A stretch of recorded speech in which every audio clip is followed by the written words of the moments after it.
Boa noite, sejam muito bem-vindos a mais uma sessão do nosso programa de mentoria Evolucionar Gestor 2.0. Hoje nós vamos trabalhar o módulo 3 e a intenção é que a gente olhe um pouco para o clima escolar. Eu já comentei algumas vezes aqui sobre o clima escolar, mas a gente nunca olhou para isso profundamente. É um tema que, às vezes, quando me chamam para trabalhar nas escolas, né, para fazer palestra, para conversar com os professores, é um tema que em algumas escolas eu levo, quando os diretores me dizem, aqui precisa trabalhar o engajamento da equipe, precisa trabalhar o ambiente, precisa trabalhar a cooperação, a responsabilidade e tal. E aí muitas vezes eu levo, né, essa questão do clima escolar para trabalhar nas escolas, porque eu acredito que isso é de fundamental importância. Eu confesso para vocês que esse é um tema que eu fiquei conhecendo de verdade há pouco tempo, né? A partir do conhecimento da educação sistêmica e das leituras e estudos que eu tenho feito para fazer as mentorias, o grupo de mentoria que eu tinha antes com professores, quando eu comecei a fazer mentoria para gestores lá em 2021, né? É que eu tive contato pela primeira vez com esse conceito de clima escolar. É um conceito que há alguns anos atrás não se ouvia falar muito, né? Talvez por isso que eu não conhecia, e que eu entendo hoje que, de acordo com a realidade que nós estamos vivendo, com a sociedade atual e com as demandas que a gente tem atualmente, né? Principalmente nesse tempo é, pós-pandemia e num tempo em que as pessoas, em meio às redes sociais, em meio a tanta tecnologia, se abalam e se desequilibram emocionalmente, às vezes muito fácil, né? A questão do clima escolar ela é fundamental. Né? E aí eu entendi que essa era uma das minhas buscas desde que eu entrei na educação, ou talvez desde que eu era estudante, e eu só não sabia o nome, eu só não sabia entender o que era isso, né? Eu sempre fui aquele estudante, depois, né, estudante de graduação, de licenciatura, e depois professor, sempre que olhava para a escola e sentia o clima da escola muitas vezes hostil, pesado, de difícil inclusão, né, de muitas pessoas. Eu fui um dos alunos que me sentia excluído em muitos momentos dentro da escola.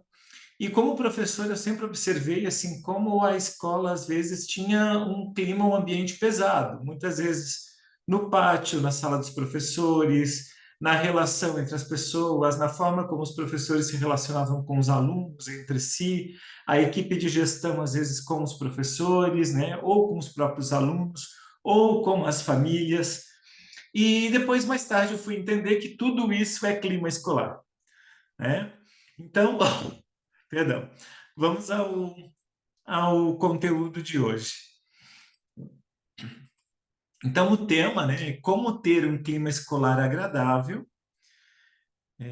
Deixa eu só ajeitar aqui para poder ver todos. Como ter um clima escolar agradável, harmonioso e favorável à aprendizagem. Primeiro vamos falar de emoções, clima escolar e aprendizagens. Então, eu gostaria que vocês me dissessem, na opinião de vocês, né, a partir da experiência, do conhecimento que vocês têm, qual a relação que vocês acreditam que existe entre emoções, clima escolar e as aprendizagens? Em palavras, em pequenas frases, né, em ideias curtas, mas o que vem à mente de vocês quando a gente fala na relação desses três elementos? Podem falar no microfone ou podem escrever, tanto faz.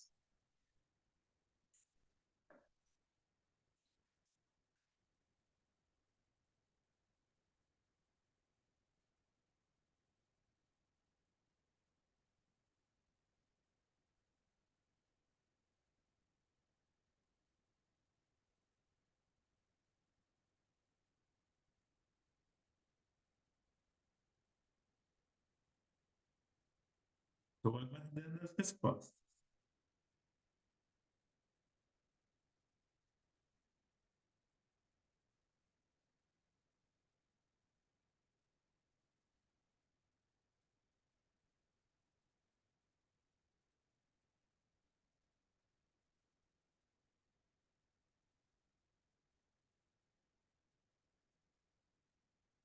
Não seria um conceito, seria um relato, certo, Ricardo? Seria uma opinião, né? Uma ideia que vem para vocês quando vocês pensam na relação entre esses três elementos.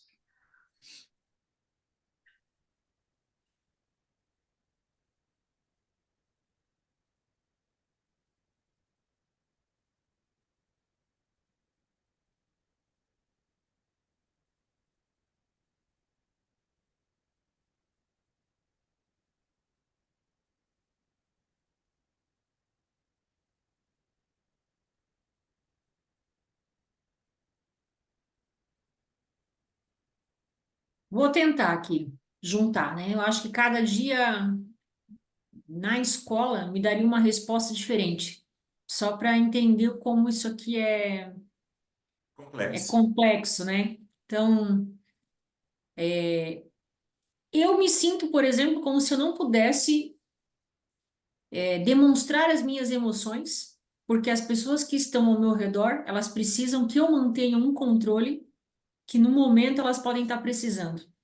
Seja ele numa conversa mais pessoal, seja ele numa visão mais profissional, seja num meio de campo com os pais, e, e essas emoções elas são diretamente ligadas à aprendizagem, porque um professor que não está feliz, ele não consegue fazer o seu trabalho direito. Um aluno que está passando por alguma dificuldade emocional, a cabeça dele não está voltada, não está com o significado dele para a questão escolar. Um, quando não há um engajamento entre o que o professor está falando, o que a família está falando em casa, mais a questão da direção escolar, daí cada um fala uma linguagem, cada um trabalha do seu jeito, que ele também não funciona. E o que eu percebo também, a escola, ela é ao mesmo tempo um ambiente de paz e tranquilidade para muita gente, talvez o ambiente mais tranquilo que eles tenham no seu dia a dia, e para outras pessoas pode ser também o lugar do caos, sabe? É muito louco isso. Por isso que eu acho que é tão difícil de responder essa pergunta, porque ela tem um campo muito grande de possibilidades de resposta.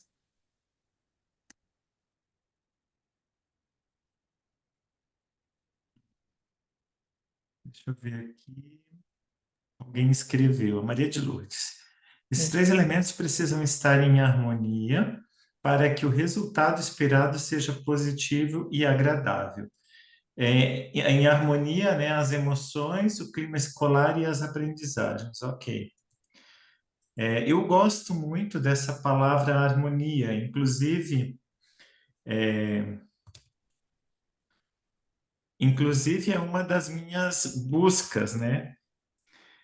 Sempre foi encontrar ou que eu, se eu não pudesse, por exemplo, mudar muita coisa, mas pelo menos que eu pudesse transformar o ambiente em um ambiente mais harmônico, né? Esse sempre foi um dos meus propósitos como professor, como gestor, harmonia entre os três elementos. Ok. Concordo também com a nossa querida colega, quando ela fala que não é fácil, realmente não é fácil. Quando você lida com as emoções, que cada pessoa reage de uma forma. Tem momentos que você precisa ser mais líder mesmo, né? Ser aquela pessoa que tem que ter uma postura mais forte, e tem um momento que você precisa estar ali alinhado com todo mundo, né?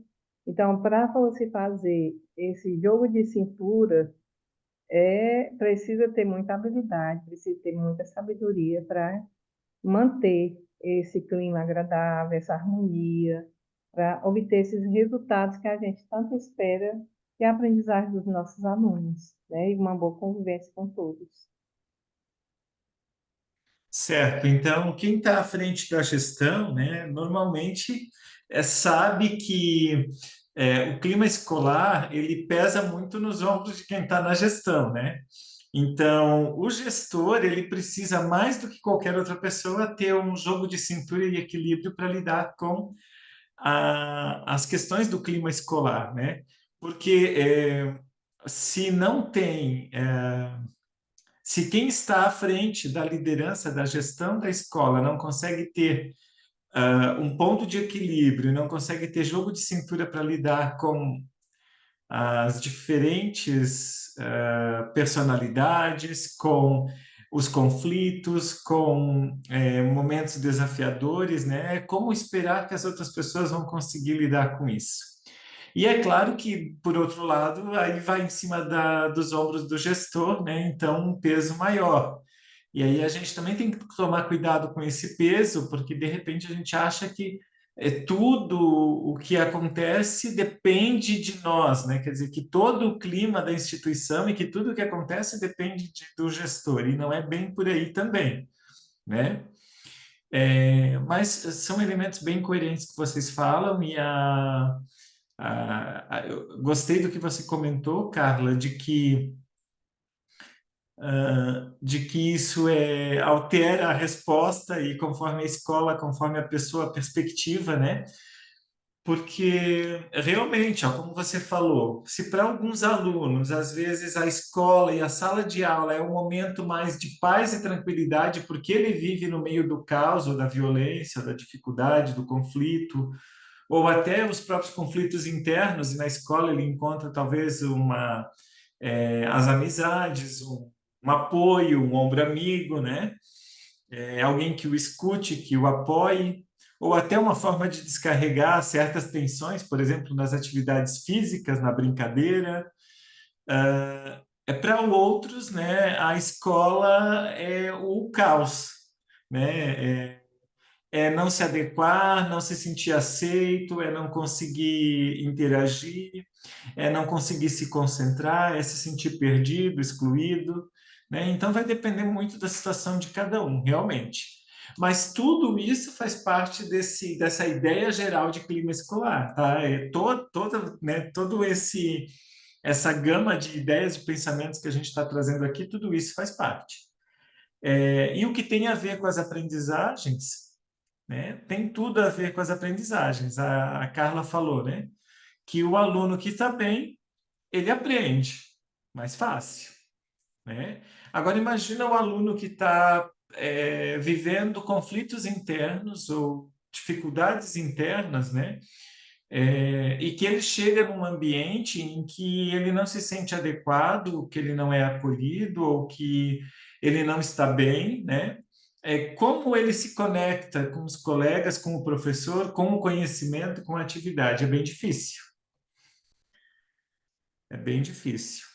Por outro lado, né, o professor que não tá conseguindo estar internamente bem equilibrado, ele também não consegue promover aprendizagens, né? Então tem tudo isso aqui, tudo isso faz parte, a gente vai aprofundar um pouquinho mais cada um desses elementos, ok? Então vamos lá.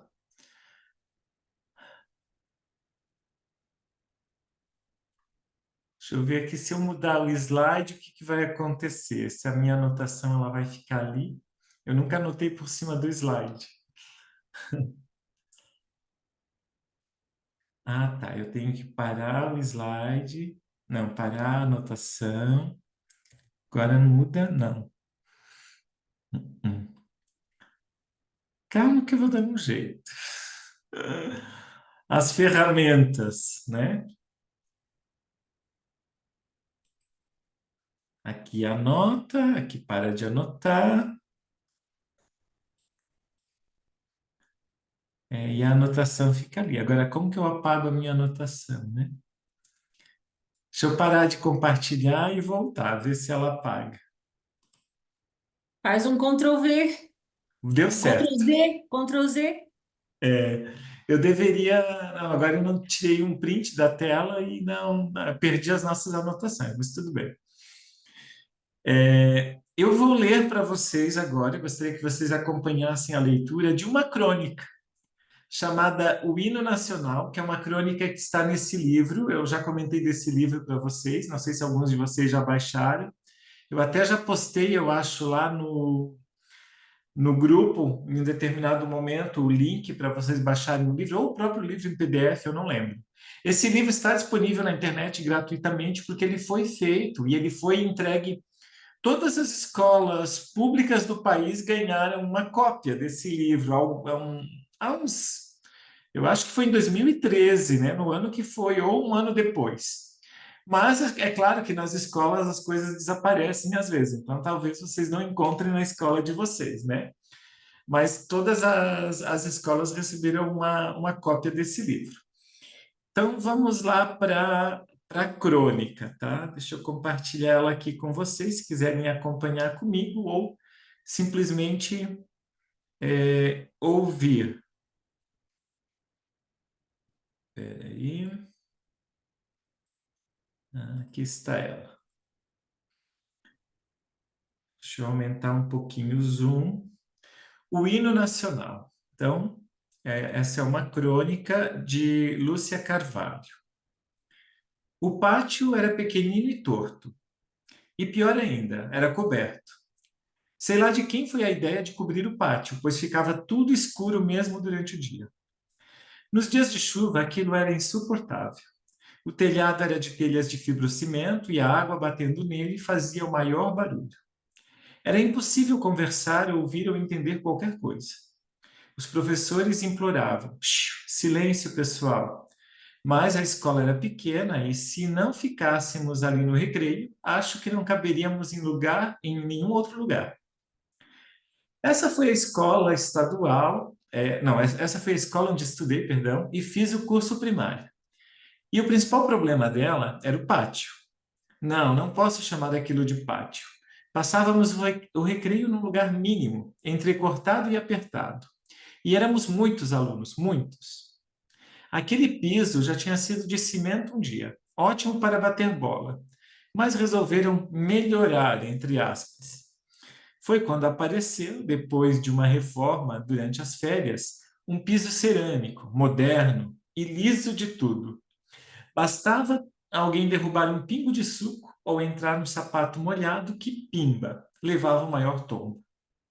Também não era possível jogar futebol, vôlei ou fazer outros esportes que precisavam de espaço, pois um dos campos ficava sempre muito maior do que o outro. O pátio afunilava e lá no fundo quase não cabiam duas pessoas. Um dia houve uma comemoração, acho que era o dia da proclamação da República. Todos os alunos e professores cantariam o hino ao mesmo tempo, juntos. Tinham arrumado até uma bandeira, linda, fizeram uma fila e ficou a maior montoeira de gente. É que não cabiam todos os alunos em linha reta, por classe. A fila fazia uma curva lá no fundo, em L, por vezes até um U, fazendo com que alguns alunos ficassem ao lado de outros, mas na direção oposta. Era, por força do espaço, uma estranha comemoração. Começamos a ficar aflitos. Não é desrespeito dar as costas para a bandeira nacional? Era, na nossa opinião. Ninguém queria ficar de costas, ou torto. Começamos a empurrar. Não sei quem foi o primeiro. Talvez tenha sido um garoto grandão lá de trás. Só sei que todo mundo queria respeitar a data, ou seja, ficar de frente e em pé, horas. E começou o empurra-empurra que foi crescendo, crescendo, como uma avalanche. E claro, não deu. Fomos caindo na maior farra uns sobre os outros, feito cartas de baralho, escorregando no piso. Até as professoras foram parar no chão. A única que conseguiu ficar em pé foi a diretora, a heroína daquele dia, que, equilibrando-se, sabe-se lá como, manteve a bandeira ereta. Foi aplaudida por todos, no maior acesso de riso. Levantamos do jeito que pudemos e, sem fila alguma, cantamos o hino muito mais alto e de frente, claro. Bom, era o que tínhamos: um quintal pequeno, torto, barulhento, escorregadio e coberto. Sobrevivemos a ele. Hoje damos risada, mas nos faltaram muitas referências, muitos sonhos a céu aberto, luz, sol e espaço. Faltou-nos a coragem para correr e brincar sem ter medo de escorregar. Faltou-nos a liberdade. Mas aprendemos uma coisa muito, muito importante, que sempre temos que dar duro para manter as nossas bandeiras em pé. Conseguiram perceber a relação entre a historinha dessa... O Antônio falou que tem o livro, até foi você que comentou para a gente que tinha na outra sessão que eu falei do livro, né, Antônio? Conseguiram fazer alguma relação dessa crônica com o tema de hoje?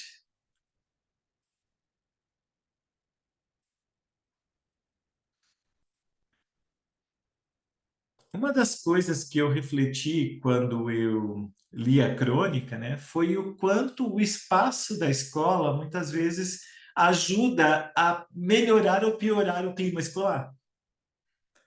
Percebe o quanto o pátio, por exemplo, a reforma do pátio, o tamanho do pátio, a cobertura do pátio interferia no bem-estar e no humor, no comportamento dos alunos e nas situações que a escola vivenciava, né? Então, às vezes, o próprio espaço ele pode ajudar a melhorar ou piorar o clima escolar. O que mais que vocês conseguiram ver de relação da crônica com o tema de hoje? Pode abrir o microfone e falar. Eu estava analisando que tudo que para o narrador, no caso, né, quem estava contando a história ali, foi ruim de mudanças, quem pensou em fazê-las achou que estava fazendo a melhor coisa para a escola. Vai molhar, então vamos cobrir. Tá, mas daí tiramos a luz do sol. O piso é ruim, vamos melhorar o piso. Tá, mas daí também dificultou ainda mais. Eu acho que foi uma das coisas que mais me chamou a atenção. Então, às vezes, as pessoas que pensam as adaptações da escola pensam por algumas razões, mas talvez os mais interessados não são ouvidos, né? Por exemplo, do ponto de vista do narrador, né, quando era criança, teria gostado muito mais de um pátio que chovesse, um pátio que pegava sol, um pátio que ficasse exposto, do que um pátio coberto, onde a chuva fazia barulho, onde não entrava a luz do sol. Mas talvez os gestores, os professores, ou sei lá, né, os políticos, não sei, olharam para aquilo lá e pensaram: ah, isso aqui precisa ser coberto, né? Alguém aqui já trabalhou em escola, já teve experiência de escola com o pátio fechado e o barulho se tornava insuportável nas salas de aula? Eu já visitei e já trabalhei em escola em que resolveram fechar todo o pátio interno e aí o barulho ecoava ali dentro.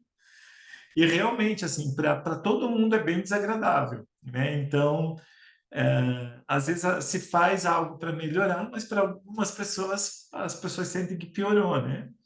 Vai depender muito do ponto de vista também. Mas é interessante, assim, ó, por que não ouvir os alunos quando vai fazer algo assim, né? Sério, considero assim, muito importante essa questão do ouvir, escutar mesmo o aluno, porque muitas vezes tudo que você pode pensar de fazer o melhor, mas não é a necessidade dele, né? Muitas vezes a necessidade dele é outra coisa. Então, por exemplo, esse pátio, foi pensado maravilhosamente fechado, deixar tranquilo, evitar chuva, evitar sol, mas não era o que eles queriam, né? Não era a necessidade deles. Então, eles precisavam de algo que tivesse mais liberdade, que tivesse mais movimento. E assim é em tudo que a gente hoje faz. E tudo que a gente for preparar, planejar uma aula, um momento com os alunos, tem que ser de acordo com a realidade deles, com a necessidade deles. Porque senão a aprendizagem não acontece. E até da especificidade daquela comunidade e também os próprios professores. Por exemplo, né? Eu já vi gestor inventar de fazer uma mudança e fazer a mudança dentro da escola sem perguntar. E aí, no início desse processo, os professores já começam a reclamar e a xingar e a criticar, porque não foram ouvidos e realmente, assim, às vezes a ideia do gestor é para melhorar algo, mas do ponto de vista dos professores piora muito outras coisas, né? Então, por isso que a escola precisa estar sempre sendo pensada de forma coletiva. A escola ela não é de uma pessoa, ela não é de um grupo, ela é de todos, né? É claro que nem sempre dá para ouvir todos, mas pelo menos representantes de todos os segmentos, em alguns momentos, são interessantes. É interessante que a gente ouça. Uma outra coisa que eu notei aqui na crônica foi que não só ali a questão do espaço, mas a questão das atitudes e dos comportamentos. Por um lado, percebe que esse narrador lembra com um ar assim de alegria daquele dia, daquele episódio, mesmo que o pátio não era legal, mesmo que ele reclama do barulho, do aperto e tal, a situação foi cômica e ele não lembra disso com uma tristeza ou com algo traumatizante ou com algo que ele tenha raiva ou que, né? Ele lembra desses momentos com uma certa leveza, percebem? Até, né, colocando que a diretora, que todo mundo gargalhou quando a diretora foi a única que ficou de pé e tal. Isso também tem a ver com o clima escolar, entende? Então, assim, como que os adultos conseguem lidar com situações de improviso, com situações difíceis, com momentos que os alunos, por exemplo, eles estavam tentando fazer o seu melhor, porque eles não queriam ficar de costas para a bandeira, e acabou dando todo aquele. Dependendo de como são os adultos, os profissionais que estão nessa escola, às vezes vão, por exemplo, naquela hora ser muito rígidos ou cobrar um comportamento mais sério ou punir alguns alunos que, por exemplo, riram, né? Então, na verdade, ali parece que todo mundo levou na brincadeira a situação e, né, cantou-se o hino e pronto, ficou na memória das pessoas uma coisa leve, né? Então a gente pode transformar mesmo momentos assim mais atrapalhados ou difíceis ou caóticos em algo leve ou em algo pesado, dependendo de como a gente conduz as coisas. Eu não sei se por estar na condição, né? Mas a frase que todo mundo foi ao chão, mas a diretora se manteve de pé, ela também me chama a atenção, porque dá a impressão de que os alunos eles podem ter um surto e eles se saírem do eixo. O professor ele pode ter o surto dele, mas o diretor não. Ele tem que estar lá e ele tem que se manter firme porque ele vai ser a referência. O olhar no hino se volta para quem? Para a bandeira. Então, se está na harmonia ou se está no caos, a escola, quem vai ser a referência? Vai ser o diretor. Então, isso é muito forte, essa frase, sabe? Ela vem assim, mas ela representa muita coisa. E também foi uma das situações que me chamou a atenção. Seja a postura, ali no caso, ele conseguiu com a história juntar essas duas questões. Foi o caos, porque o ambiente era apertado e todo mundo caiu, porque alguém empurrou e aquela coisa toda, mas também foi um momento de alegria. Então ele foi nos extremos. Mas quem se manteve em pé? Eu gosto muito de histórias e de crônicas como essa, porque lendo essa crônica, a gente não consegue saber se ela aconteceu de fato ou se foi invenção né, do autor. Se saiu da imaginação do autor. Mas uma crônica como essa nos leva a fazer várias reflexões, né? E como é interessante, por exemplo, informação de professores para debater algum tema ou quando for trabalhar alguma questão com os alunos, partir de uma história. As histórias nos levam a refletir sobre vários aspectos de uma mesma situação e sempre se tornam bastante ricas para explorar um tema. Eu gosto muito. Por que falar de emoções e de clima escolar? O tema ele vem ganhando bastante espaço ultimamente, né? Falar de emoções e de clima escolar.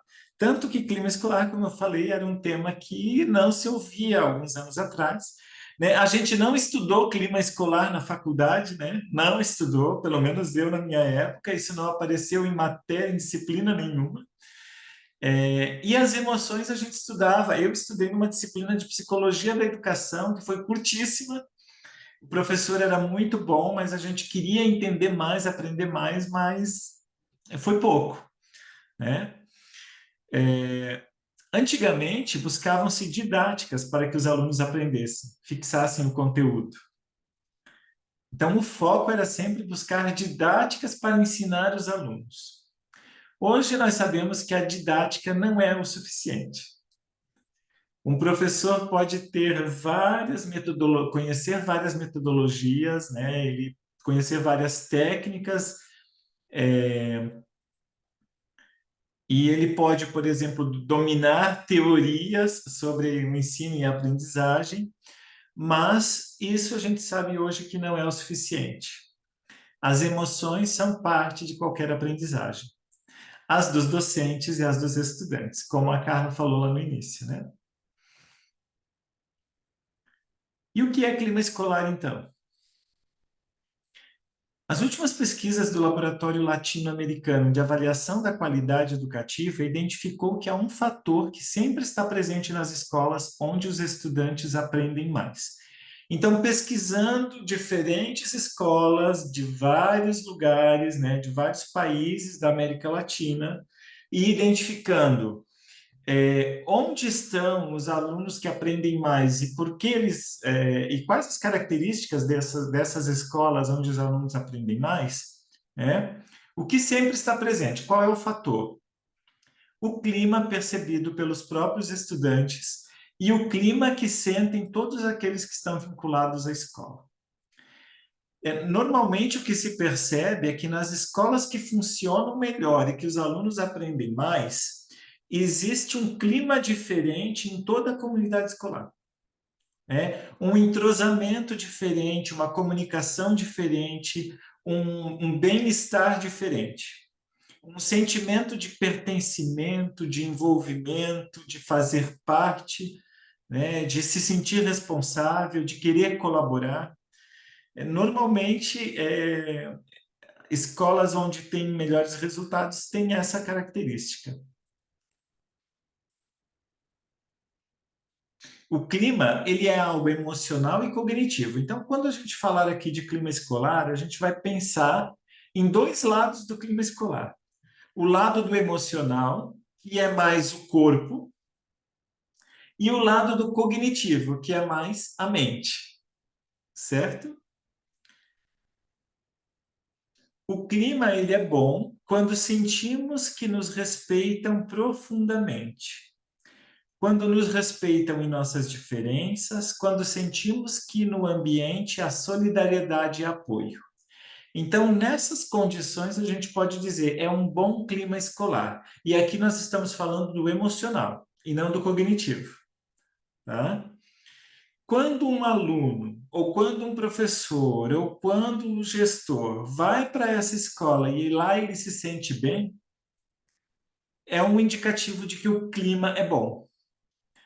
Onde as pessoas sentem, aqui eu sou respeitado. Aqui eu sou respeitado como eu sou, nas minhas diferenças. Eu não preciso ser igual a todo mundo, eu posso ser quem eu sou, do meu jeito, né? Num ambiente onde as pessoas se ajudam, se amparam, se apoiam, se acolhem, colaboram, cooperam, aí sim nós temos um bom clima. Então, o clima tem a ver com os vínculos que se estabelecem e com as percepções que se estabelecem. Vínculos entre docentes e estudantes e entre os próprios estudantes, principalmente. Então, olha só, os vínculos e as percepções que se estabelecem. O que são vínculos, né? É tudo aquilo. Eu vou explicar a questão do vínculo do ponto de vista sistêmico. Dentro do olhar sistêmico, né, a partir desse conhecimento das constelações, o que a gente chama de vínculo? Tudo aquilo que a nossa alma se conecta. Então, existe, né, o vínculo entre o professor e os alunos, existe o vínculo entre os professores entre si, existe o vínculo da gestão com os professores e assim por diante. São vários vínculos que se estabelecem de forma saudável ou de forma doentia. Vamos dizer assim, tem vínculos que adoecem e tem vínculos que fazem crescer, que fazem, vamos usar aqui a palavra que eu uso, evolucionar, certo? Mas não é só o vínculo em si, mas a percepção que a pessoa tem desse vínculo. Como assim? Por exemplo, talvez um professor que tenha uma postura muito fechada, uma postura muito séria, muito fechada e uma fala ríspida, esse professor talvez ame muito os seus alunos e queira muito bem desses alunos, mas de repente o aluno que tem uma sensibilidade maior para uma fala mais ríspida, para um posicionamento mais duro, talvez esse aluno acredite que aquele professor não o ama. Entendem? Então, aqui a gente não está falando só do vínculo que existe, mas também da percepção do vínculo. O aluno pode perceber uma coisa que não é exatamente aquilo que é a realidade, né? E vice-versa. Quer dizer, por exemplo, vocês já se depararam com situações em que a pessoa disse: "Ah, eu achei que você não gostava de mim", né? Ou coisas desse tipo. Por quê? Porque depende de como esses vínculos se estabelecem, a pessoa com a bagagem que ela tem, ela cria percepções, certo? Essas percepções a gente não consegue ter muito controle, né? Como estabelecer os vínculos, sim, mas as percepções que as pessoas têm, não tem como controlar isso. A única coisa que se pode fazer é assim, aquilo que eu emito, o outro também capta. Então, eu posso intencionar, me posicionar de uma forma que o outro perceba aquilo que eu quero que ele perceba. Então, quanto melhor eu me comunico, quanto melhor eu me expresso, quanto mais verdadeiro e autêntico eu sou, menos vai haver essas confusões de percepção. Mas elas podem acontecer, porque não depende de nós, depende do outro. Faz sentido? Ok. Então, o clima escolar tem a ver com esses vínculos e também com as percepções dos vínculos. Tranquilo até aqui? Vamos lá, continuando. No caso do vínculo com os docentes, é fundamental que o estudante sinta confiança para conosco. Sintam que possam ser eles mesmos. Ou seja, toda vez que uma criança, que um adolescente, que um estudante, né, pode ser um estudante adulto também, toda vez que um estudante acredita que a gente não confia ou não acredita na capacidade dele ou no potencial que ele tem, nós já estamos produzindo, né, para esse aluno ou para essa relação um clima negativo, um clima ruim, né? Porque, inclusive, isso tem a ver, eu acho que eu já comentei com vocês do capítulo que eu escrevi no livro Além da Lousa. Deixa eu mostrar aqui. É este livro aqui, que eu tenho um capítulo aqui nesse livro em que se chama, deixa eu ver aqui exatamente o nome, mas eu falo das expectativas.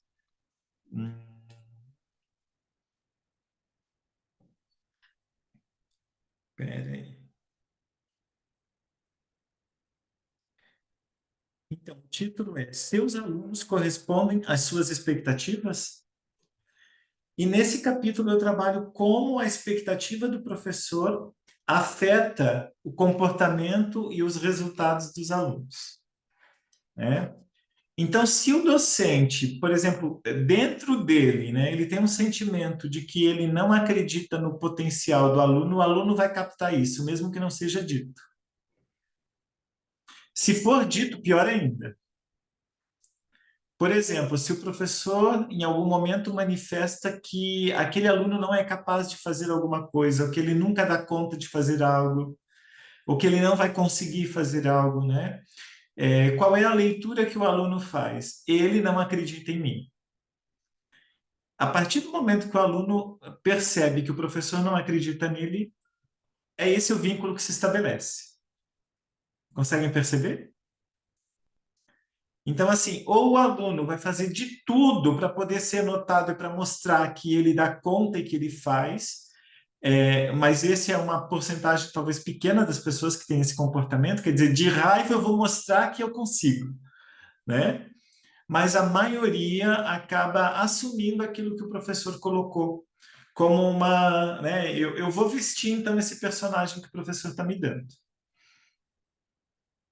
Aquele que não dá conta, aquele que não aprende, aquele que não colabora, aquele que incomoda, que não é capaz, né? Que não vai dar conta. Conseguem perceber? Ok.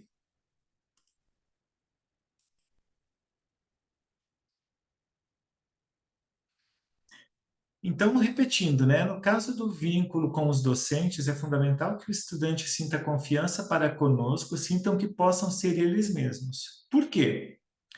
Para poder expressar as suas dúvidas, seus próprios interesses e seus pontos de vista, que muitas vezes não vão coincidir com os nossos. Então, se o aluno sente que ele não está sendo acreditado ou respeitado, ou que ele não pode ser ele mesmo, como que ele vai dizer quando ele não entendeu algo? Como que ele vai expressar uma dúvida? Como que ele vai expressar uma opinião que seja divergente da opinião do professor ou de alguns colegas? Como que ele vai, por exemplo, desenvolver o senso crítico, a participação, a espontaneidade, o diálogo, a autenticidade, né? Como que ele vai aprender a falar em público, se quando ele se expressa, ele é julgado? Conseguem perceber? Né? E isso é muito importante, gente. Então, quando a gente fala em clima escolar, tem a ver com essas coisas bem sutis que acontecem no dia a dia lá na sala de aula, né?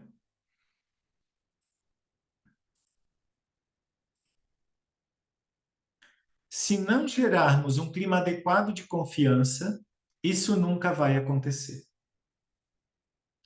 É por isso que, por exemplo, hoje muitos adultos têm muita dificuldade de desenvolver determinadas habilidades ou de mostrar determinadas habilidades, por exemplo, no trabalho ou na vida pessoal, porque 8 anos, 12 anos, 15 anos de escola, 20 anos de escola, dependendo, às vezes, quem, né, fez graduação, ou, às vezes isso é o suficiente, dependendo dos professores que a pessoa teve, como ela lidou com eles, para que ela, em vez de se desenvolver enquanto indivíduo, enquanto personalidade, enquanto potencial humano, para ela ser justamente o contrário. Para ela se retrair, se fechar, não acreditar em si mesma, não se sentir capaz, dependendo das experiências que ela teve no espaço da escola. Eu não estou colocando toda a culpa e a responsabilidade na escola, porque é claro que, né, por exemplo, tem aí a família, os pais, né, e assim por diante, tem muita coisa. Por exemplo, assim, uma criança pode ter um professor super acolhedor e que acredita nos alunos, mas ele pode ter em casa pais que não acreditam no filho, né? Mas aqui nós estamos olhando especificamente para o clima escolar, não para o clima da família, porque aí já é outro assunto, certo? Os estudantes também têm que sentir que o vínculo entre eles é bom. Isso não quer dizer sem conflitos, pois os conflitos são inerentes ao ser humano. Então, quando a gente estava falando dos vínculos entre professor e aluno, eles são muito importantes, mas percebem que o vínculo entre os alunos também é muito importante?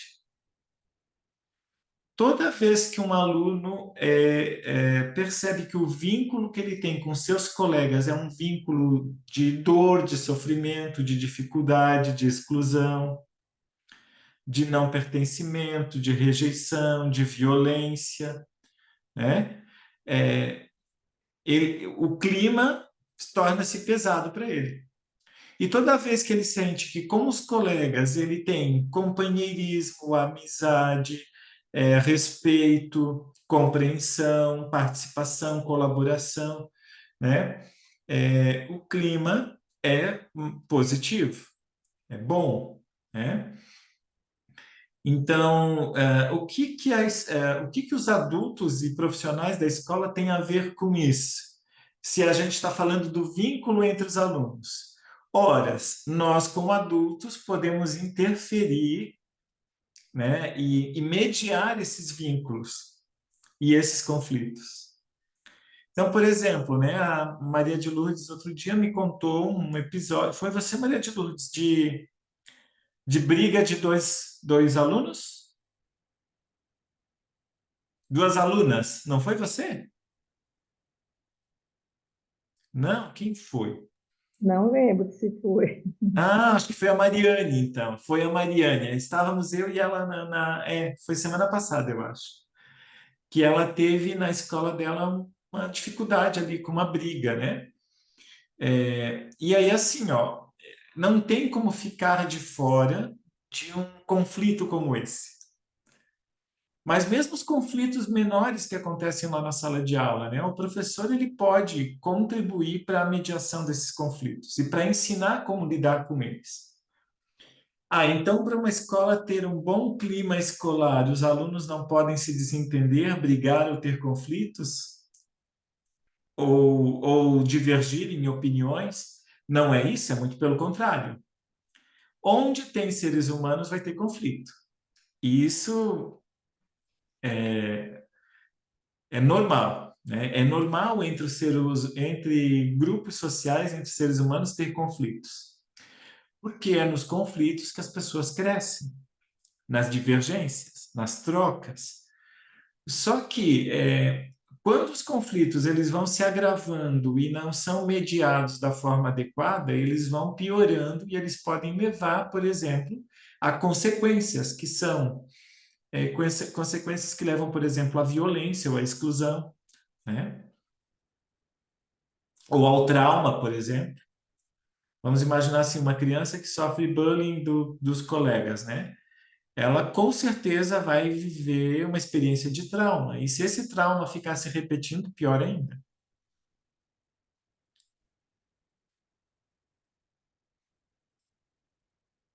Estão conseguindo acompanhar? Tá interessante para vocês? Está fazendo sentido? Ok, qualquer coisa me perguntem, tá? Podem chamar aí, interferir. Como geramos então aprendizagem para que se aprenda a resolver esses conflitos de maneira criativa, de maneira pacífica? Bom, aí assim, eu recomendo, né, que todo profissional da educação busque desenvolvimento pessoal, busque autoconhecimento, busque estudar e ler sobre desenvolvimento humano, sobre psicologia infantil, principalmente, né? Sobre comportamento humano. Mas quanto mais a pessoa se conhecer, por exemplo, assim, ó, vamos pensar assim: um professor que não sabe lidar com os conflitos na própria vida pessoal ou na relação com os colegas, como que ele vai mediar conflitos que acontecem entre os alunos? Consegue entender? Por exemplo, ele vive fazendo fofoca e dividindo o grupo de professores, uns contra, outros a favor de uma pessoa ou de outra, da gestão.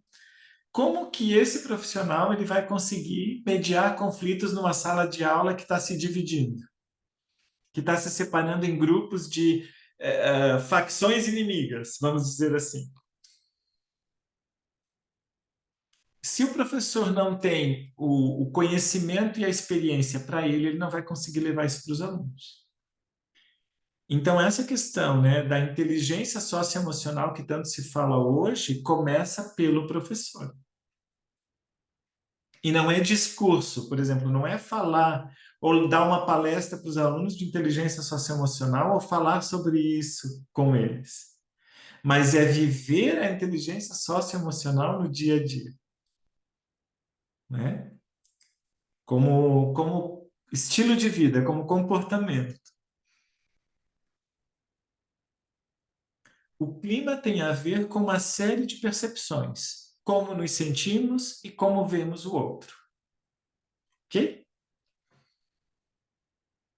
O clima também tem a ver com a questão cognitiva. Então, agora vem a outra parte do clima escolar. Então, a gente falou da parte emocional, que a gente sente no corpo. Por que eu digo que sente no corpo? Porque a gente sente as emoções no corpo, né? A, a raiva, o medo, a ansiedade, a tristeza, tudo isso reflete no corpo inteiro. Agora, o clima tem a ver com a questão cognitiva que está mais ligada aqui à mente, né?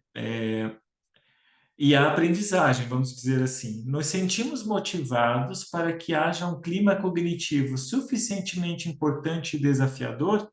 Então, aqui tem a ver com o desafio que o professor coloca nas suas aulas. Olha só, se a aula e se o tema, se o conteúdo, se aquilo que o professor está trabalhando não é considerado pelo aluno nem importante e nem desafiador, o aluno não quer aprender. Se o aluno não vê importância e se ele não vê desafio, ele não quer fazer nada. E aí o clima fica ruim. Percebem que isso também interfere no clima? Por exemplo, assim, ó, a aula é sempre chata do ponto de vista dos alunos. O tema não é interessante. As atividades são monótonas, não fazem sentido para eles, não os envolvem, não os instigam, não os interessa. Como é que fica o clima? Chato, pesado, difícil, né? Tedioso. Aí fica aquela turma que não interage, que não quer fazer, que não se envolve, né? Então, ah, quando a gente fala aqui de o interesse, a importância, tem a ver com o conteúdo ser significativo, a aprendizagem ser significativa. E quando a gente fala, né, a gente estava falando do interesse, deixa eu ver aqui, peraí que fugiu o raciocínio. O interesse, a importância, né? E o desafio. Não sei se eu não trouxe aqui, eu não lembrei, mas existe um gráfico que mostra que a pessoa entra em estado de flow e ela produz, por exemplo, um aluno, nós como profissionais, estudante, qualquer um, ele entra em estado de flow e ele produz quando ele tem uma motivação alta e um desafio alto, né? Então, olha só, se ele tem uma motivação alta, mas o desafio é baixo, ele não vai ter resultado. Agora, se ele tem um desafio extremamente alto e uma motivação baixa, também ele não vai ter resultado. Então, a gente tem que equilibrar a motivação e o desafio. Mas se o desafio, olha só, a questão do desafio ela é muito importante. Quando o desafio é muito baixo, os alunos não querem fazer, não querem se envolver, não querem participar. Então, assim, atividade, conteúdos, aulas fáceis demais não interessam para o aluno. E às vezes eu tenho visto, eu tenho notado, assim, em muitas escolas, principalmente na rede pública, os professores sempre levando o conteúdo e as aulas e o conhecimento lá para baixo. Pensando que tem uma parte dos alunos que não dão conta, eles vão diminuindo o nível de exigência, diminuindo a cobrança, diminuindo a expectativa, diminuindo tudo a ponto de a aula não trazer quase nada de novo. Conseguem perceber? Mas tem os alunos que têm dificuldade e não vão dar conta daquele desafio. Sim, mas eu posso, por exemplo, adaptar ou criar atividades que vão ser desafiadoras para todos. Ou trabalhar com diferentes níveis de desafio dentro da turma.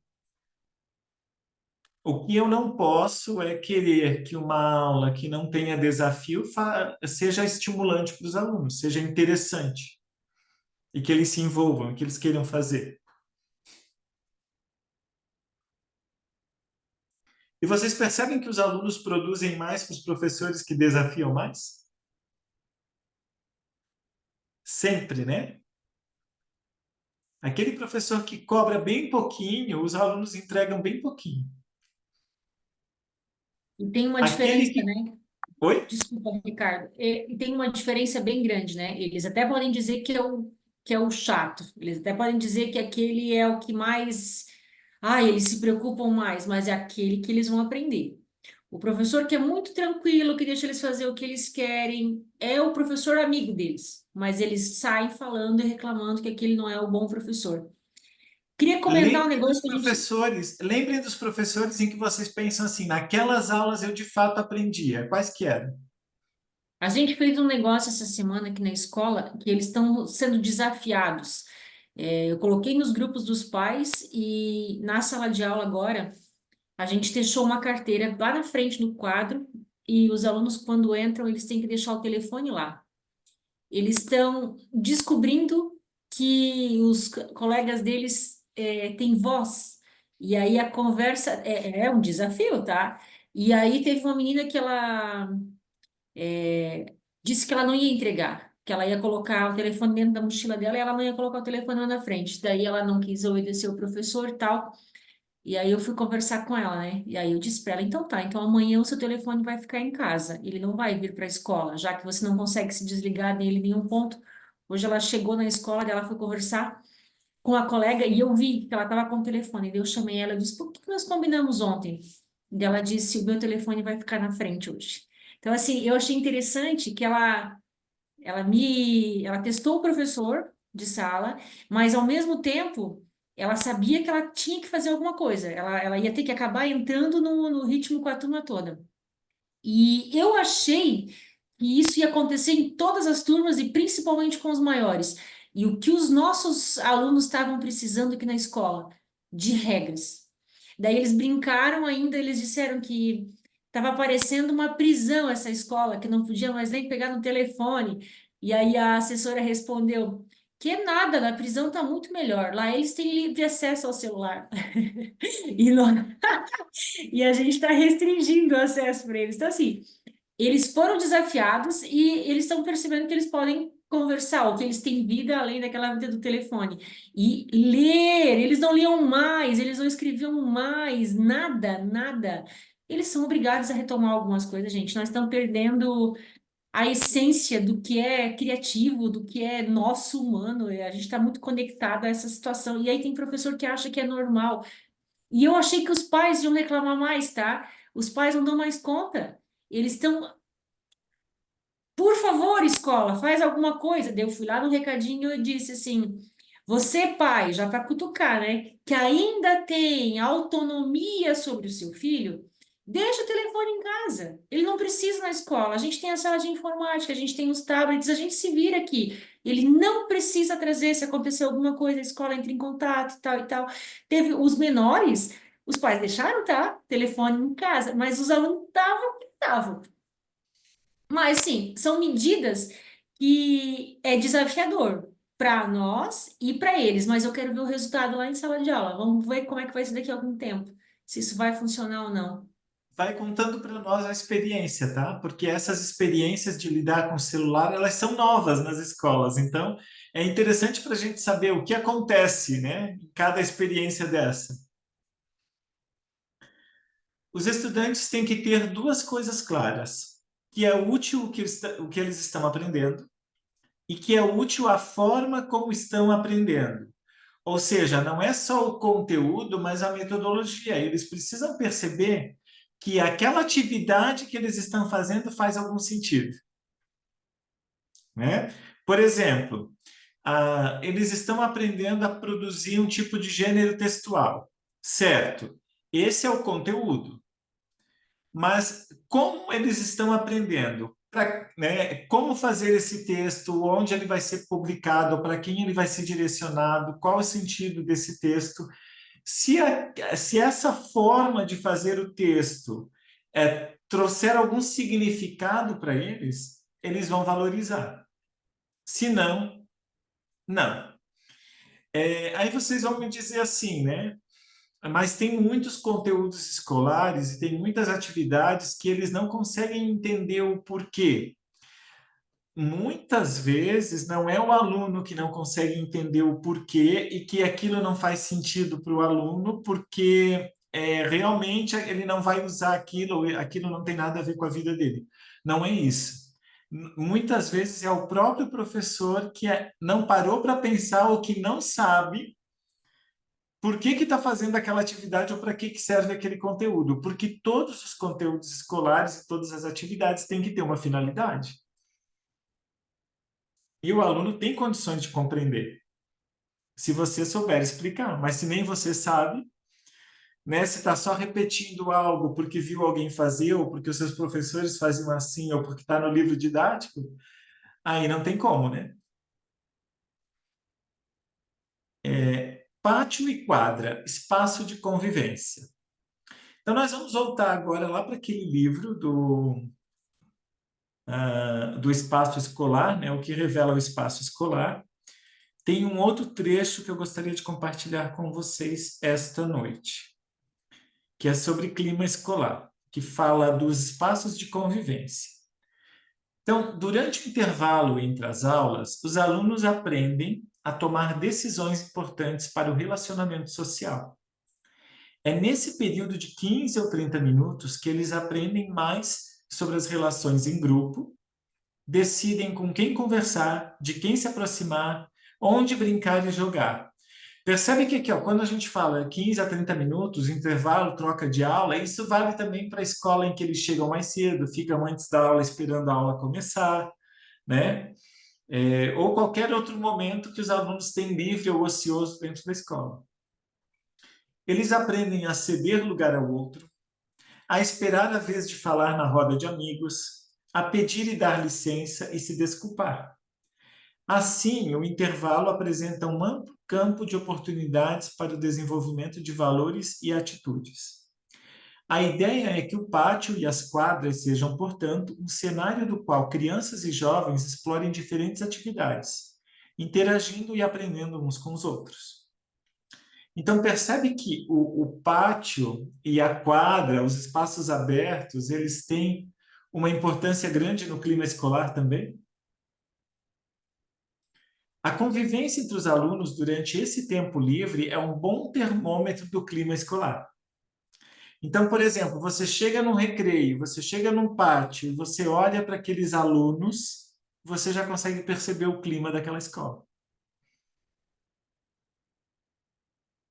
É importante observar se o tempo e o espaço estão sendo utilizados para brincar e para o convívio social, ou se, ao contrário, os estudantes estão isolados ou agem com violência. A partir dessa análise, algumas escolas adotam estratégias de controle para evitar a confusão geral, como o aumento da fiscalização e a restrição dos locais de circulação. Embora essas práticas auxiliem a manter a ordem, não educam para lidar com os conflitos cotidianos e inerentes nas relações sociais.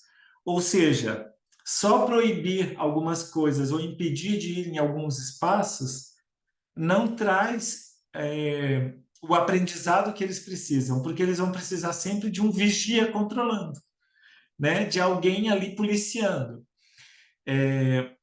Eu sempre acredito naquela ideia de que eu não posso fazer em público ou eu não posso fazer na ausência de alguém aquilo que eu não faria na presença de alguém, né? Então, por exemplo, se o aluno se comporta bem ou melhor só porque tem alguém olhando, aí temos um problema, né? Então, a gente precisa trabalhar para que o comportamento seja adequado e uma convivência respeitosa, harmoniosa e tal, mesmo que não tenha ninguém vigiando, né? E esse é o grande desafio. Se partirmos do princípio de que a escola é um lugar de socialização, devemos ensinar os estudantes a lidar com os desentendimentos e não simplesmente negá-los. Ou seja, não é fingir que os conflitos não existem, é ensinar a lidar com eles. A convivência em grupo acarreta conflitos, já que a relação entre indivíduos prevê interesses, opiniões e atitudes diversas. Dessa forma, é importante que essas questões estejam explicitadas no PPP da instituição. Então, lá no PPP, é importante ter uma parte que diz como vai ser a convivência, como lidar com situações de conflito, né? Como a escola vai conduzir esses processos. Para refletir sobre o tema, pode ser propostas assembleias, conselhos de classe e pesquisas para, assim, ajudar os alunos a compreender a natureza dos problemas coletivos e a propor soluções para enfrentá-los. Aqui no estado de Santa Catarina, as escolas estaduais têm um negócio chamado NEPRE. Eu não sei se nos outros estados como que isso funciona, né? Mas em Santa Catarina tem, que é um núcleo de prevenção, né? É um núcleo que cada escola deveria ter e tem na própria coordenadoria também, né? Em que se discute essas questões de violência, de comportamento, né? De convivência e se busca soluções coletivas para esse tipo para solucionar esse tipo de conflito ou para melhorar a questão do clima escolar. Carla, vocês aí na coordenadoria de vocês têm essa questão do NEPRE ativo, funcionando? Tem orientação para isso? Tem. E a gente também teve a primeira decepção. Tinha que. Eu gosto de contar porque foi muito engraçado. Para nós foi, né? Deu uma briga, um intervalo na escola, chamamos os meninos para conversa, registramos na ata, avisamos os pais, e aí, como castigo, eles ficaram sem participar das atividades recreativas que a gente tem no intervalo. Eles tinham que ficar sentadinhos, tá, no banquinho lá próximo à sala da direção. Aí relatamos isso no NEP, né? Porque tem um sistema para estar alimentando, e veio a resposta do NEP, que nós agimos de forma errada, porque nós não podemos impedir que os alunos tenham acesso ao espaço do ambiente da escola na hora do intervalo. Eles não podem ser privados disso na hora do intervalo. Daí a gente respirou fundo, e aí, assim, eles não dão uma resposta, então, de como a gente deveria ter feito para lidar, né? Nós não somos os pais, ninguém vai tirar, por exemplo, uma outra coisa. A gente lidou com o que a gente tinha de possibilidades no momento. E são crianças ainda, era sexto ano, era fácil. É como se você tirasse um brinquedo deles. Eles querem aquilo de novo, então eles iam evitar de arrumar confusão na hora do intervalo. Mas ao invés da gente preencher aquilo porque a gente tinha feito negócio errado, a gente levou um pito ainda. Não, o que vocês fizeram tá errado, não é assim que se faz. Aí eu e a TP, a gente se olhou. Pois bem, então agora a gente continua fazendo, só que a gente não alimenta mais o sistema. Deixa quieto. E veio alguma orientação sobre como conduzir o processo? Não, não, dessa parte ainda não. A gente teve uma fala com o pessoal da coordenação ali de Tuporanga, mas assim, coisa de uma hora, e aí um geralzão, sabe, sobre tudo, mas que tem que ser alimentado, mas não essa questão de o que pode, o que não pode ser feito, isso bem certinho aconteceu. A gente vai ter que aprender na prática, né? É assim, aos pouquinhos a gente vai Mas olha que aprendendo. incoerência, né? Você recebeu um feedback de que algo não deve ser feito, mas você não recebeu uma orientação de então como fazer. O que fazer? Não vem nada. Bom, o que vocês podem, por exemplo, fazer e colocar lá no registro, né? É uma questão de mediação mesmo em termos de diálogo e de conversa, de reflexão sobre o que estavam fazendo, sobre o que aconteceu, né? E um acompanhamento, por exemplo, se for necessário conversar com a família, é mais pelo diálogo mesmo, dentro dessas restrições que eles colocaram, né? Mas, assim, é claro que, em alguns momentos, algum tipo de punição, quer dizer, de consequência, né, precisa ser estabelecida para determinados atos. Então, isso é uma coisa que precisa ser discutida lá no NEPRE, porque, assim, isso que vocês fizeram não pode, ok, mas que consequências vão existir para quem descumprir determinadas normas ou regras, ou, né, e para quem tiver um comportamento inadequado? porque a sociedade lá fora, ela também exige das pessoas um comportamento adequado e social, né? Vamos dizer assim, um comportamento antissocial, ele não é permitido.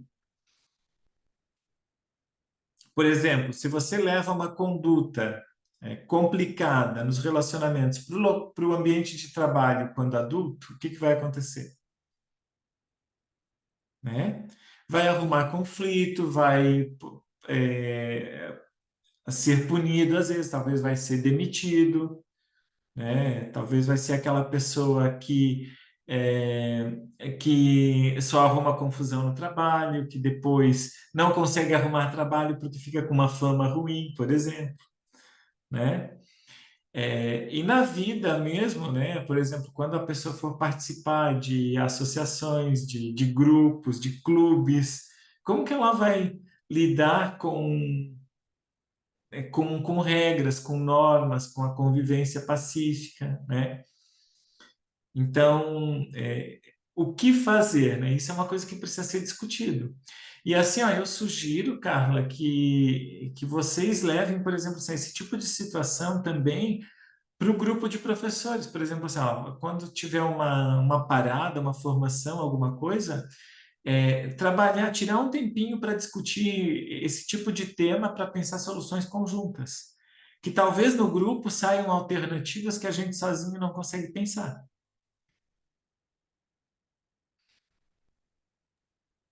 Ô, Ricardo, só que a gente fica amarrado, porque, por exemplo, assim, ó, nós temos várias questões que a gente discute na escola, que estão lá no nosso PPP, que a gente coloca como norma da escola, mas daí tem uma lei estadual e uma lei federal que implicam em alguns direitos, que é como se o que nós colocássemos no nosso estatuto interno,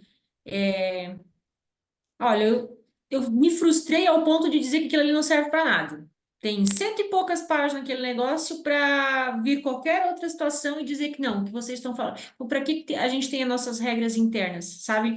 O aluno não pode, pela lei e tal, diz que ele não pode se privar dessas coisas. É complicado? Nós estávamos conversando no grupo, por exemplo, nós tivemos conselho de classe essa semana.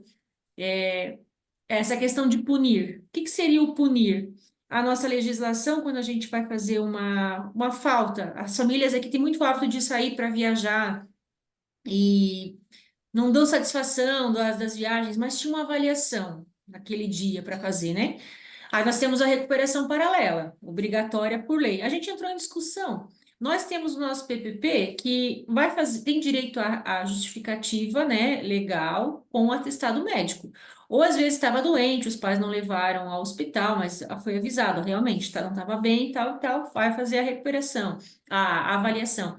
Mas em termos de viagem, no nosso PPP, a consequência seria zero, porque ele não realizou a prova.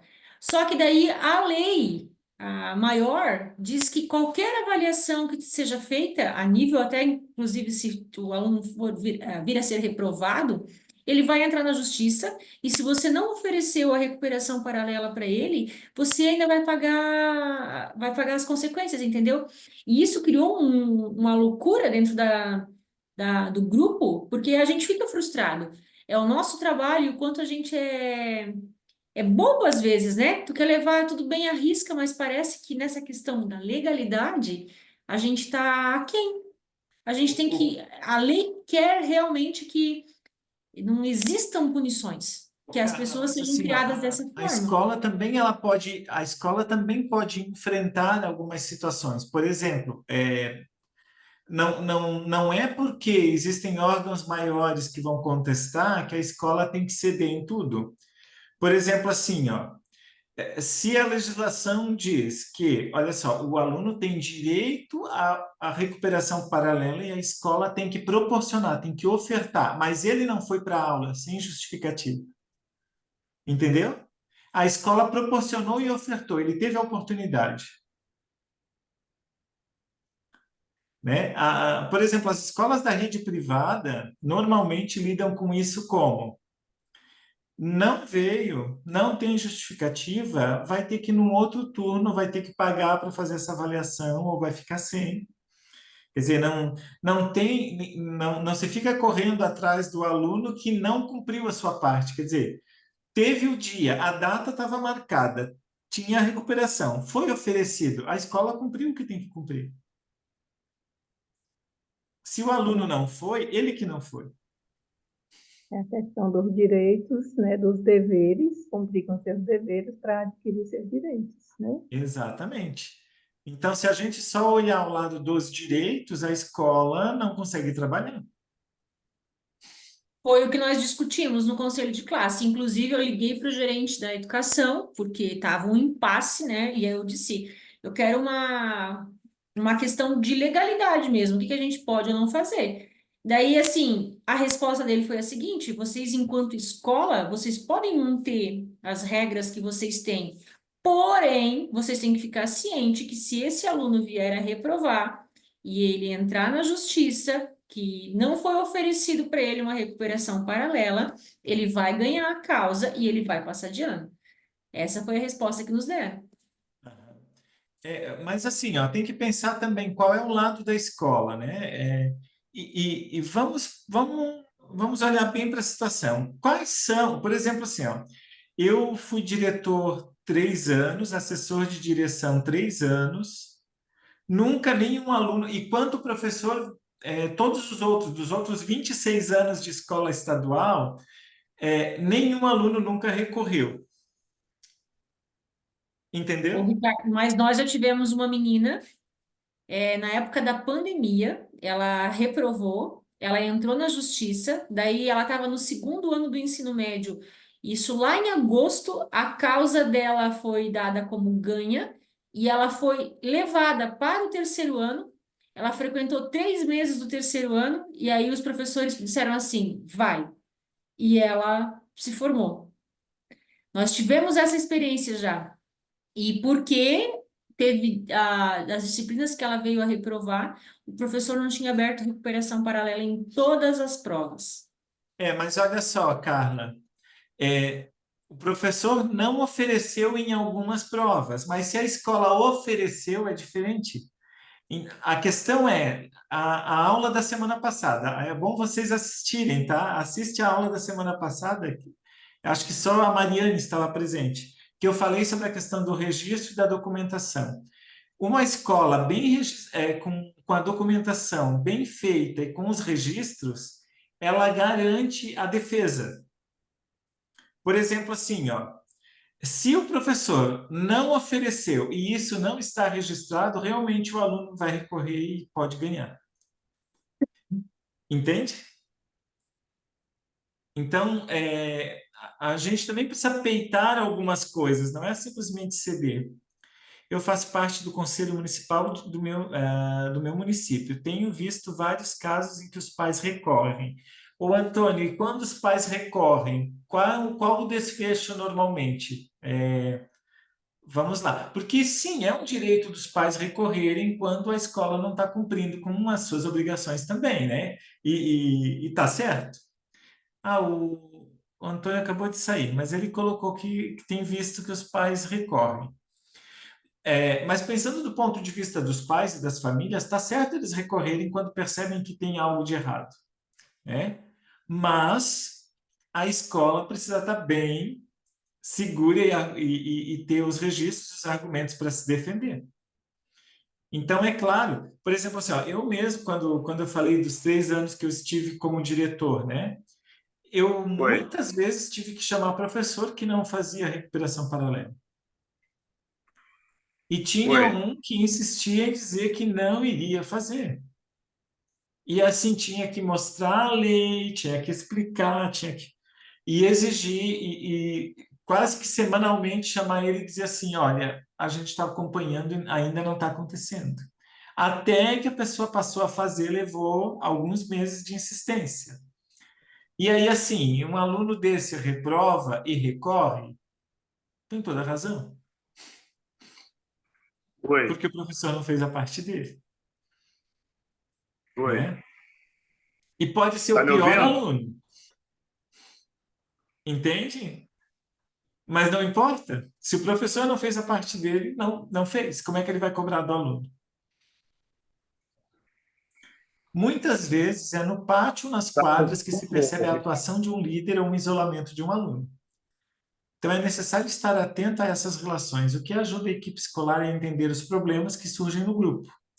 Então, assim, aquela observada no pátio, aquela convivência com os alunos no recreio, antes da aula, ajuda muito a entender qual é o clima que está rolando entre os alunos, né? A ocupação ou esvaziamento do espaço físico da escola também auxilia a tomar decisões mais seguras sobre os investimentos e as intervenções necessárias para melhorar o aproveitamento das instalações. Um espaço e um tempo tão preciosos para o desenvolvimento humano e social da criança e do jovem merece atenção por parte do gestor escolar. Cabe a ele definir e implantar estratégias formativas para a equipe da escola, para que a equipe da escola atue sempre de forma educativa. Lembrei agora de uma situação, né? A escola que eu trabalhava, muitos anos, assim, o corredor, ele ficou um corredor onde os alunos só corriam e andavam, perambulavam de um lado para o outro. E aí, numa determinada reforma que teve, no projeto foi colocado bancos entre cada duas portas assim, de sala de aula, um banco de concreto com tábuas assim para os alunos sentarem. Então, assim, a escola ficou todo o corredor cheio de bancos. Aqueles bancos, eles melhoraram muito o clima do recreio e de antes da aula, porque os alunos chegavam e iam sentar nos bancos e conversar, rever a tarefa, mostrar alguma coisa para os colegas, né? E ali eles ficavam mais calmos, sentados, conversando, interagindo. E quando não tinham os bancos, eles ficavam só correndo e perambulando, né? Então, assim, às vezes uma coisa simples dentro do espaço já provoca, né, uma mudança no clima bem significativa. Os pais recorrem e conseguem reverter a situação. Ô, Antônio, quantos pais recorrem e conseguem reverter a situação? Normalmente é porque houve falha da escola ou dos professores? Ou você acha que que as instâncias superiores que julgaram essa situação, elas foram injustas e favoreceram a família e o aluno e não a escola? O que que você percebe, fazendo É, parte lá do Conselho Municipal? boa noite, está me ouvindo? Estou ouvindo, aham. Na maioria das vezes, os casos é falha da escola. A escola que deixa a desejar alguma coisa. Não dá recuperação paralela. Há pouco tempo teve um caso de uma menina que ficou reprovada e os pais não souberam, nunca foi chamado na escola. Aí ela tinha um comportamento péssimo, não copiava, não fazia nada, só que a menina era inteligente. Segundo o pai e a própria escola, a aluna era inteligente, só que ela não fazia nada, não estava nem aí.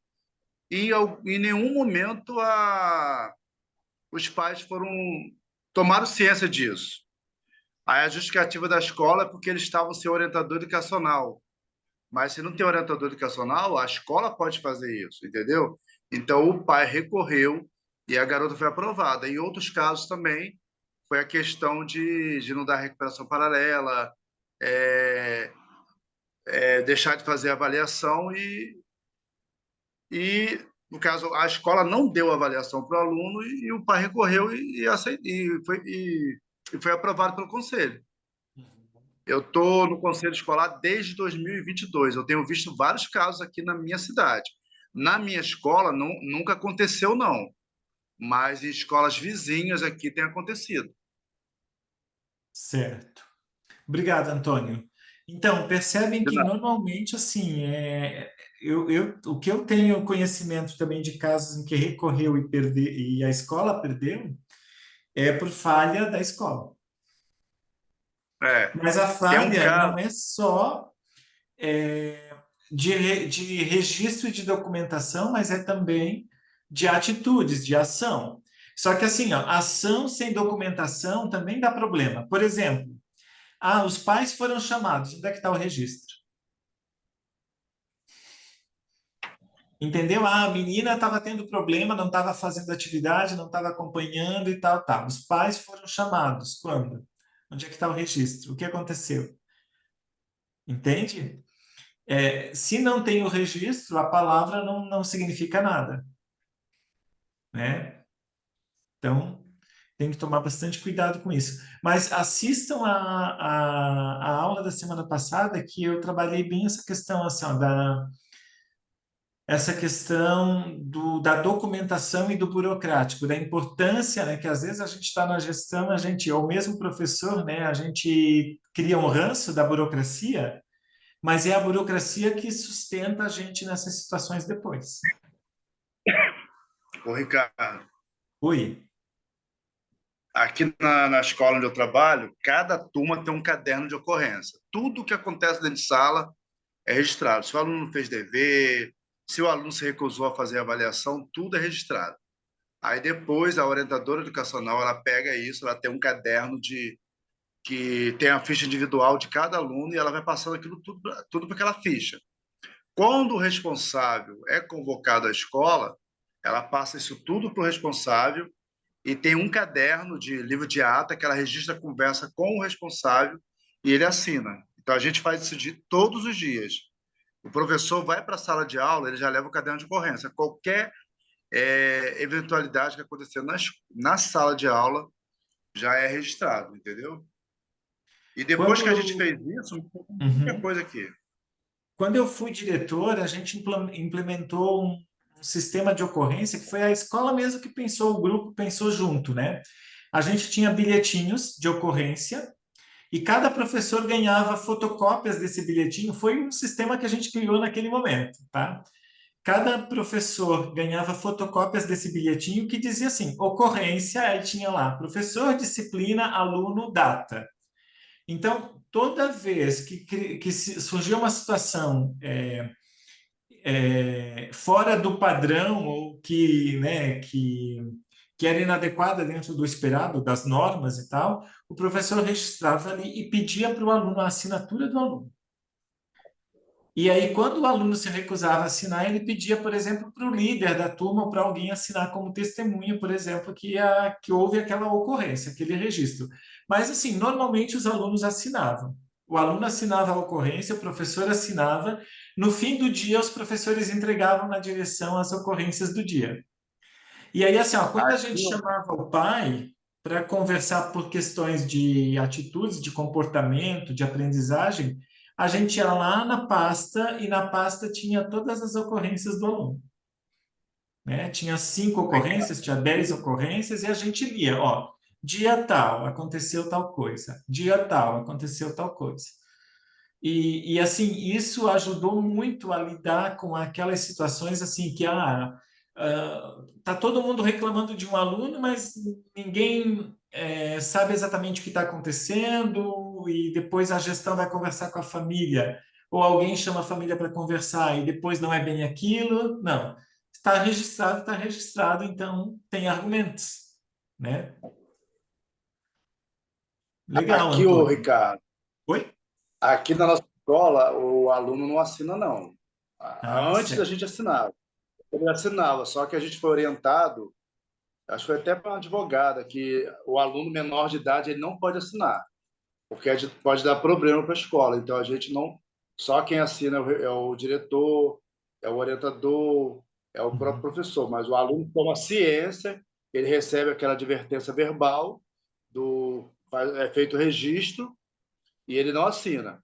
Aí comunica o responsável, manda a convocação para casa e o pai toma ciência, entendeu? Mas ele assinar, não, o Interessante, aluno porque não. assim, ali no nosso caso, algumas vezes as situações foram para o promotor, inclusive com as fotocópias, tudo o promotor nunca da vara da infância, né, e ele nunca, em nenhuma audiência, em nenhuma resposta, ele nunca questionou o fato dos alunos assinarem as ocorrências. Nós também pedimos Aqui, para Hã? nós também pedimos para eles assinarem. Os alunos assinam. Olha só. E a gente tem uma ficha de ocorrências para cada Aham. aluno. E quando é uma situação assim que acontece em grupo, daí tem o caderno de ocorrências também. Daí vai lá, relata o que aconteceu e o grupo assina. Daí depois passa para a ficha o que cada um fez. Nós também Na fizemos isso. verdade, sim, no nosso caso aqui, o promotor, inclusive, ele gostava dos registros e de quando tinha a assinatura do aluno. Então, né? Eu acho que de cada região, cada um interpreta a lei e as coisas de uma forma, né? E a gente tem que se adequar também àquilo que está sendo cobrado e pedido, né? Porque se naquela comarca, naquela jurisdição, naquele estado, município e tal, tem que funcionar de uma determinada maneira, a gente também tem que se adequar, né? Isso. Aí aqui, Ricardo, antes, porque essa escola que eu dirijo hoje já é a segunda vez que eu dirijo ela. Na primeira vez, era um caderno único para todos os alunos. Só que quando eu fui para outra escola da rede, lá cada turma tinha um caderno. Aí a gente passou a fazer também aqui, para não ter problema. Porque às vezes faz um registro naquele caderno que é para todo mundo, aí às vezes o pai chega, a gente vai ter que procurar aquilo tudo, porque às vezes pode ter várias ocorrências durante o dia, então fica difícil de encontrar. Então a gente agora faz um caderno por turma e está dando certo. Fica mais fácil de acompanhar, né? Isso. Uhum. Ok. É que bom trocar essas ideias e compartilhar essas experiências, né? Sempre a gente vai tendo alguns insights, né? Bom, quais são os impactos do bom clima escolar? Ele interfere na melhoria das relações sociais internas e externas. Tranquilo, já falamos bastante sobre isso, né? Ele favorece as 3 leis sistêmicas que a gente já trabalhou: o pertencimento, ou seja, numa escola com um bom clima escolar, todos têm o direito a pertencer. Todos são acolhidos e têm o seu lugar como são, né? Também a ordem, ela é respeitada, quer dizer, no sentido da hierarquia e da organização, né, da própria instituição, e o equilíbrio de troca também ele é garantido, né, nas relações. Então, uma escola que busca respeitar essas 3 leis sistêmicas, ela também vai ter um bom clima escolar. E é claro que o clima escolar ele vai garantir que essas 3 leis elas sejam cumpridas. Ok, Carla, tranquilo. A gente já está quase terminando, tá? Aumenta o desempenho sustentável, individual e coletivo e melhora os resultados. Ou seja, a escola inteira cresce e melhora, né, conforme o clima escolar vai melhorando. Os resultados melhoram. Diminui os efeitos negativos dos conflitos. Então, os conflitos vão continuar existindo? Sim, mas numa escola com um bom clima escolar, eles são cada vez menores e menos impactantes, ou o desfecho desses conflitos são melhores, né? O bom clima escolar também contribui para uma menor rotatividade dos membros da equipe e dos alunos. Uma escola com clima escolar ruim, os alunos as famílias tiram da escola, pedem transferência e os professores não ficam, né? Os professores logo querem ir para outra escola, e eles não ficam numa escola onde o clima é ruim. Reflete o alinhamento da equipe com o propósito e os valores da instituição, auxilia o processo de inclusão dos alunos, aumenta o rendimento acadêmico e diminui o abandono escolar e previne as situações de bullying. Agora, para terminar, vamos falar um pouquinho de clima laboral, que também faz parte do clima escolar. O que é o clima laboral? É o clima de trabalho na escola, né? Também temos que olhar para o clima laboral, que é o clima entre nós mesmos, entre os professores, entre a equipe de gestão, funcionários. Como nos relacionamos entre nós? E também as relações que se dão entre os docentes e a equipe de gestão, né? Sabemos que todos temos que nos sentir em um clima descontraído, um clima onde podemos dar nossas opiniões, onde convivemos com pessoas com pensamentos divergentes. É isso que vai gerar criatividade para criar trocas em nossas escolas. Também tem que haver um clima de confiança entre nós, aberto para críticas e para avaliação. O bom clima laboral terá 2 impactos principais.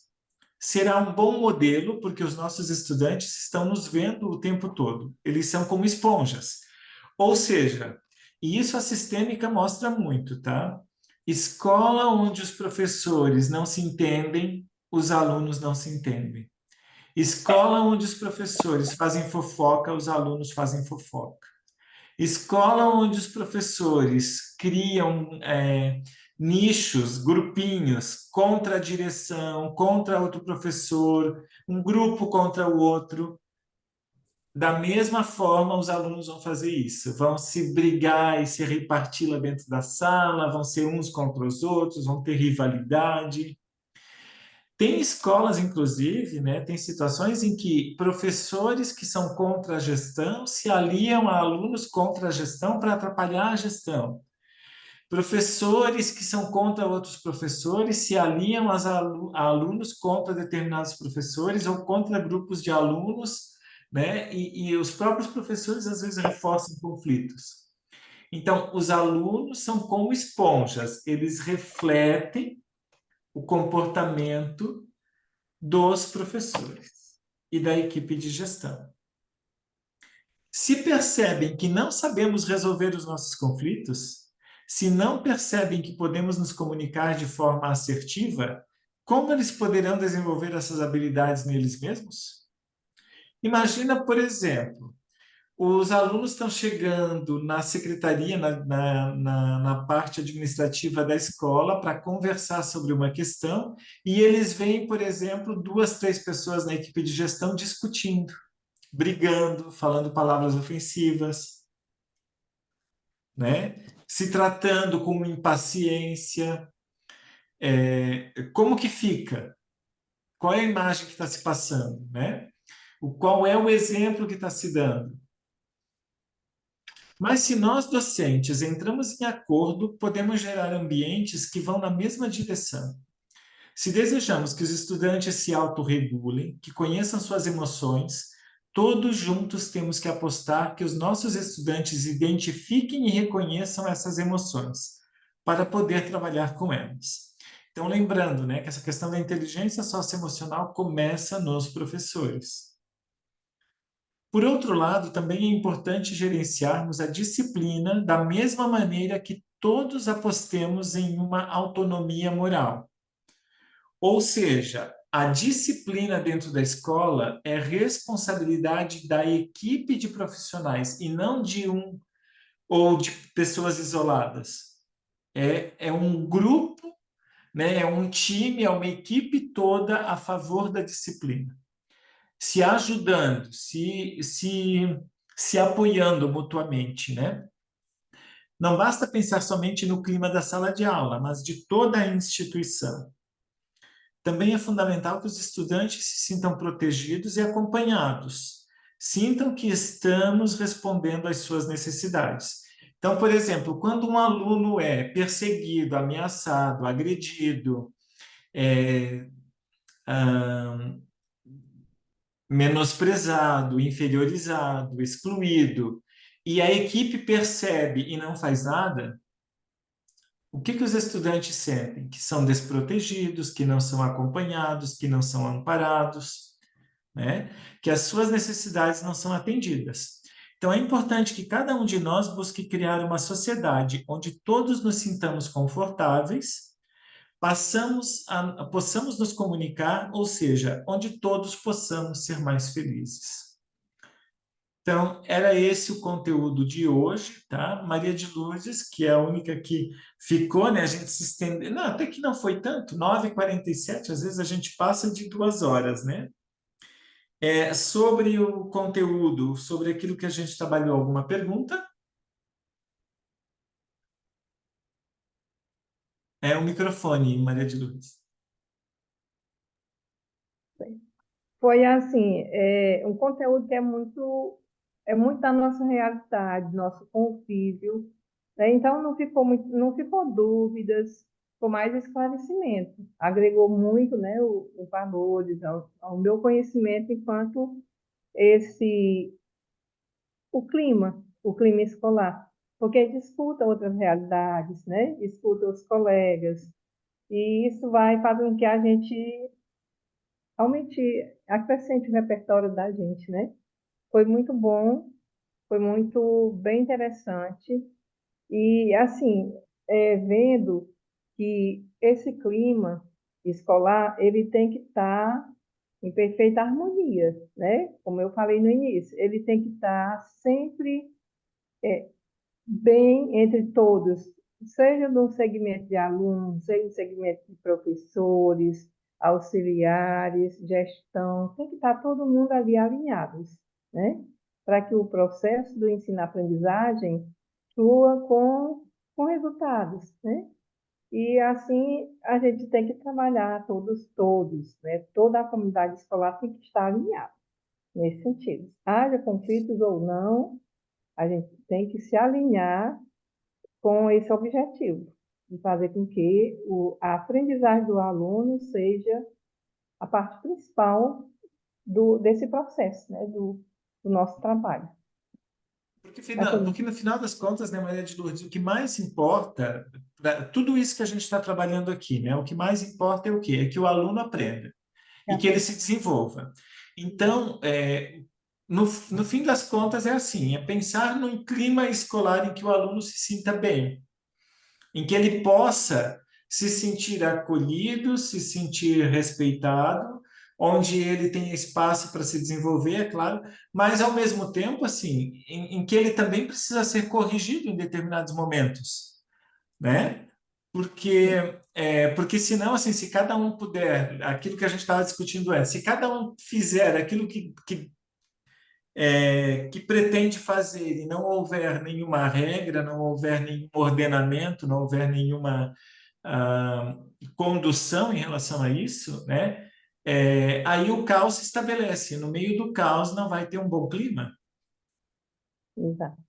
O né? aluno ele precisa se sentir responsável, né, pela aprendizagem dele e também por essa conexão entre todos, né, que todos se deem bem, ele sabendo que ele tem que participar, ele tem que fazer a parte dele. Não só esperar que tudo esteja prontinho, organizadinho, que ele seja o centro de tudo. Não, ele Isso. é E parte de um todo, não é né? que eu trabalhei né, por exemplo, assim, a gente está trabalhando o clima escolar aqui do ponto de vista da gestão.